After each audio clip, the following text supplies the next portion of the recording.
All right, so what we got here is the GI 4000 electrosurgery generator. It's 4 uses all in one. So you've got your irrigation pump, you've got monopolar, bipolar, and APC all in one unit. It's small enough to fit on any cart or boom, and it helps standardize every room. So APC is the new feature that you guys don't have here, but I'm gonna walk you through each part.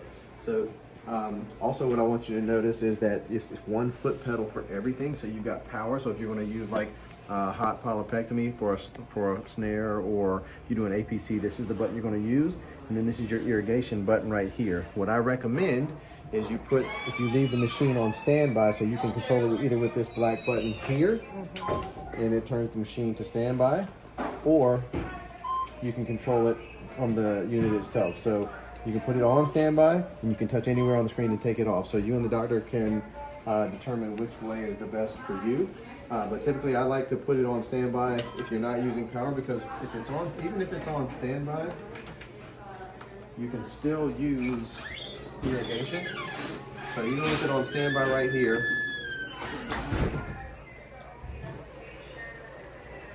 and then also with the irrigation pump, you can modify the power setting. So you saw what that flow rate was right there, and this is on level 6. So it's a pretty strong flow. But it's just up to the doctor what his or her preference would be as far as the flow rate. So that's the irrigation pump. When it comes to setting up your snares, so if you follow along right here, so you've got the power button, and this is where your grounding pad goes. After these 2 buttons right here are places you'll follow the tab. So the first tab is argon. So this is what you're going to plug in right here, is your argon probe connector. The next tab is going to be your monopolar, so like for your snare settings, and it even has a picture of a snare as one of the accessories that you would use. Power settings are already established in here, and then your final one, which would go right here, would be your bipolar settings, so like for a gold probe. You can play with the number, so if you want more or less power on this, you can still go up or down. The defaults are just in there, so if I go up to coag and come back to blend cut, it's going to go right back to 30. For setting up your argon probes,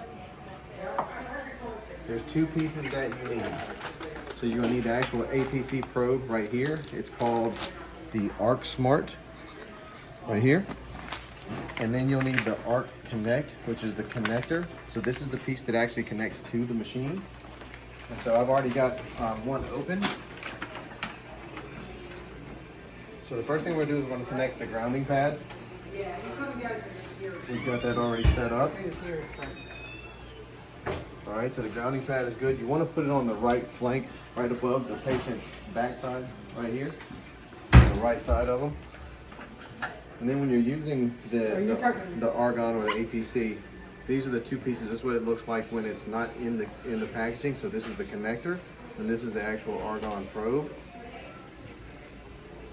You'll notice there is a black O-ring right here. That sits in the packaging and it gets dry. You want to make sure that's lubricated. So I just took my finger into the basin bowl and just moistened that up a little bit. So as we go along, power, grounding pad. So the first tab we have is argon. So it's going to go here, and you want to hear an audible click. I like to push from the back of this connector.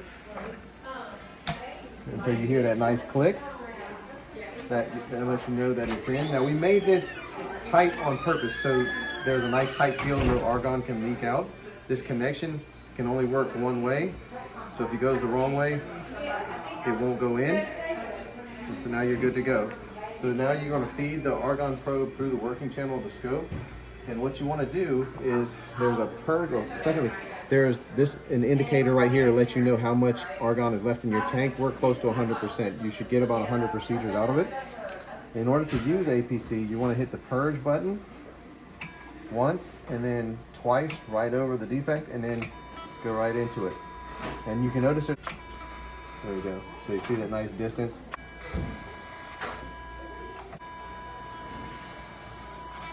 All right, and that's how you use the APC function. I think that will pretty much do it. Thanks.